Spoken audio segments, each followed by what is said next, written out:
Family Office est une organisation qui est dédiée à une famille pour gérer ses sujets patrimoniaux.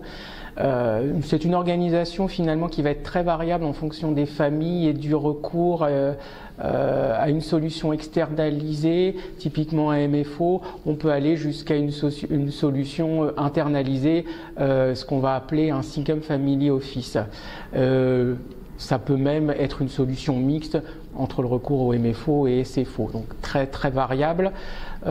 Tout dépendra finalement des besoins de la famille et de sa surface patrimoniale, de sa complexité, sa structuration et du budget bien évidemment qu'elle souhaitera dédier à son fonctionnement, ce qui recoupe finalement l'idée de surface patrimoniale notamment.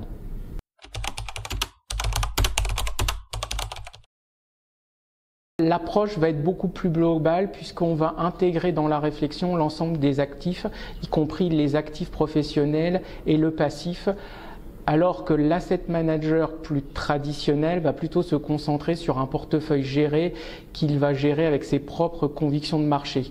Le family officer finalement va aller rechercher les meilleures des expertises là où elles sont et pour recourir à un pool d'asset managers, je dirais traditionnel même si j'aime pas tellement le terme. En tout état de cause, il va se nourrir des réflexions de l'ensemble de ces spécialistes pour construire la location stratégique et la politique d'investissement dédiée à la famille. Pour s'intégrer finalement dans cette vision de long terme qui va être fondamentale. Et sa connaissance de la famille sera toujours plus importante que celle d'un asset manager classique, dans la mesure où il consacre beaucoup plus de temps à ses familles que ne peut le faire un acteur traditionnel.